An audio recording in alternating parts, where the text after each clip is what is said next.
Hi everyone. So, I just wanted to talk to you about the latest release from the NHS with regard to dental practices.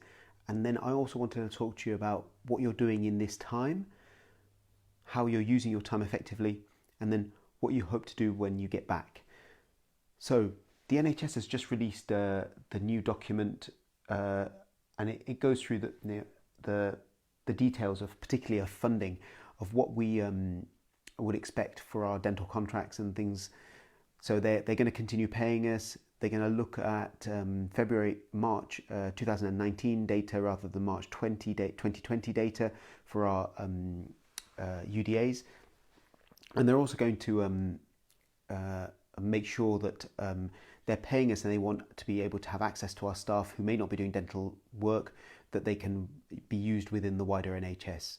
I don't know if that's just on a volunteering basis, rather like to the general public, the 170,000 members of the general public or that have volunteered to go and help in the NHS, so delivering medicines and taking patients home and things like that, or if they want dental nurses to do specific roles within the treatment of patients or the triaging of patients. Um, I'm not really sure about that. I think it will be the former, the more volunteering area, because technically speaking, dental nurses are not part of the NHS. They're not on the NHS pension scheme, but certainly ones that work in primary care and not community practice. But certainly ones, for example, that work for me are general dental nurses. They're registered dental nurses, but they're not on the NHS, as it were. They're not part of the NHS pension scheme and don't have any of the benefits of an NHS worker, as it were. So a little bit of a grey area. I'm sure there'll be some further clarification, but importantly, 170,000 people volunteered to go and help the NHS, and that's amazing. That's pretty amazing.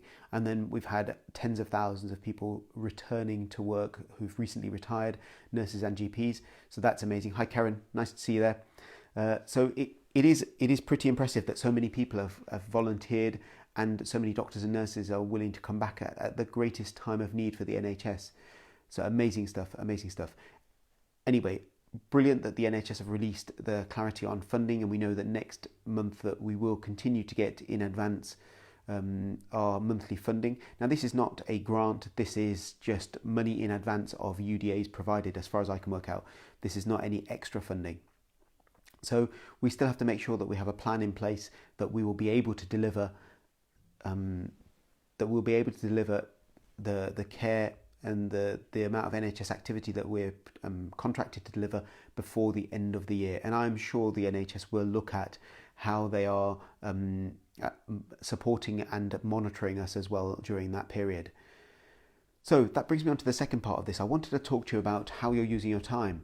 So I have started my book and I'm reading a bit more, and I'm thinking about different ways that I can learn and grow, because this time will end and we will go back to work.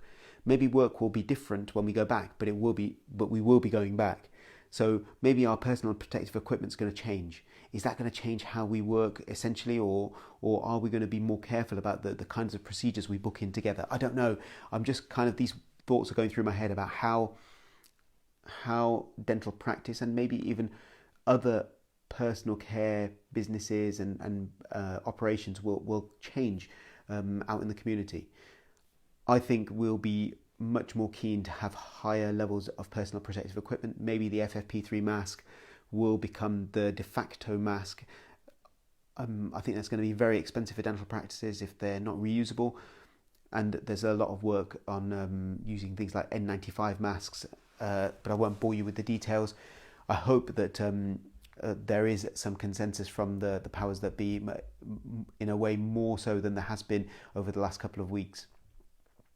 So the idea is to use your time effectively, to look at the skills you need to brush up on. And as I've said before, of course, dentistry is a practical based career. It's a practical, experiential based learning. We learn by doing, but there is a lot you can do online and talking to your peers in dental groups online and things.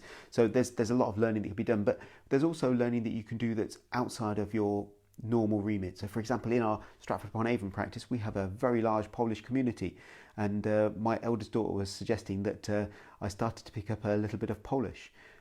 It's something I've never looked at, so I'm gonna go and explore that and see if that's something that I can pick up.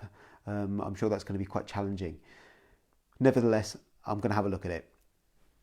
So the last thing I wanted to talk to you about is, how is your dental practice or your business going to change when you go back to work?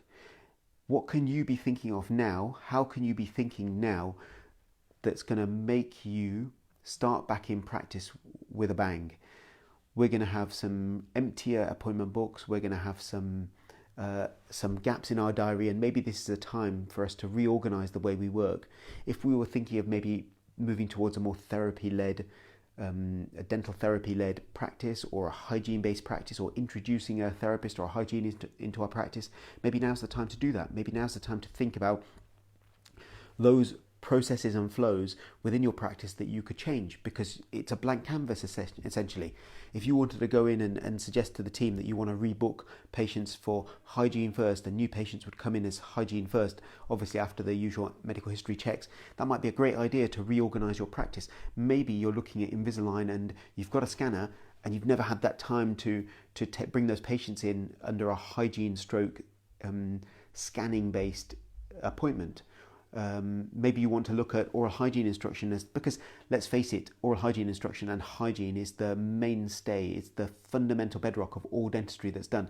There's no point in doing advanced restorative work if people don't clean their teeth, essentially, and patients see their teeth much more often than we see their teeth.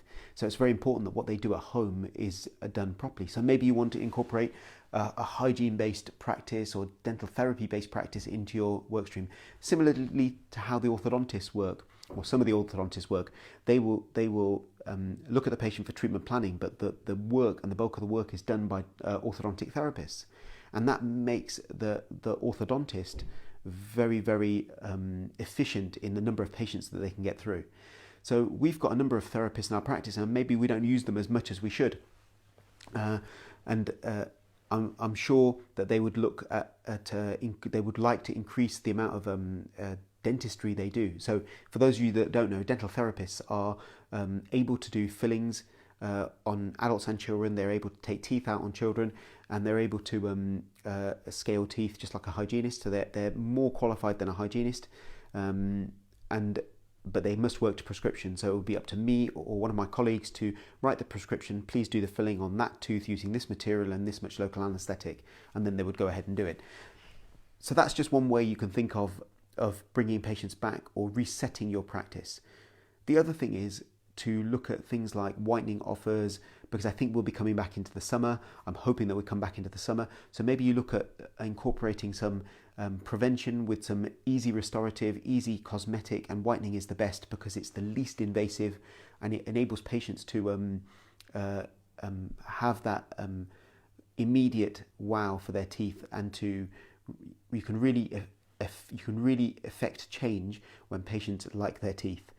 So those are a couple of things you can look at. I'm particularly interested in getting patients to stop smoking, and so I spend a bit of time on that, and I never really have enough time to talk to patients. So maybe I'll look at introducing a pathway or a process where, on initially speaking to a patient about smoking cessation, there's a plan that in 3 weeks' time or in 2 weeks' time I call them to give them a bit of help, if they want it, to just discuss with them how are they managing, have they started. It probably is a good time to look at starting to quit smoking, and just remind them of the conversation we had in practice, and then maybe again bring them back for a 3-month follow-up. For if they're smoking, then most likely they'll be on a 3-month follow-up for their gums, and again speak to them, but maybe have that process involving other members of the dental team, including the hygienists and the dental nurses.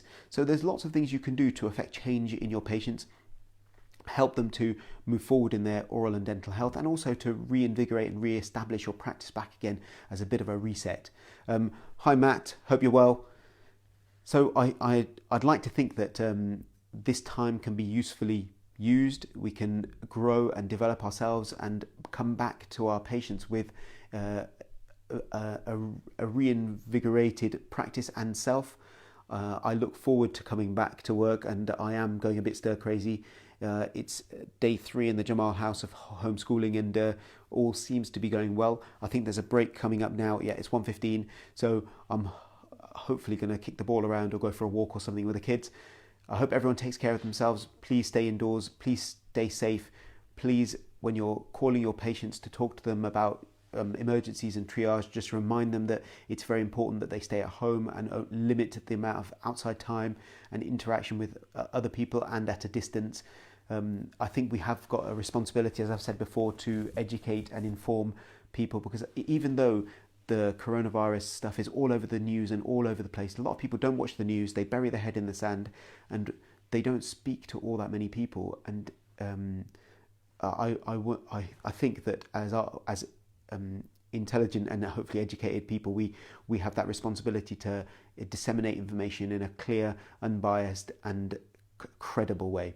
Take care, everyone. Have a good day. The sun is shining out there, and I hope to go and enjoy some of it on a very careful, socially distanced walk with my kids, probably to the park. Take care, guys. Bye-bye.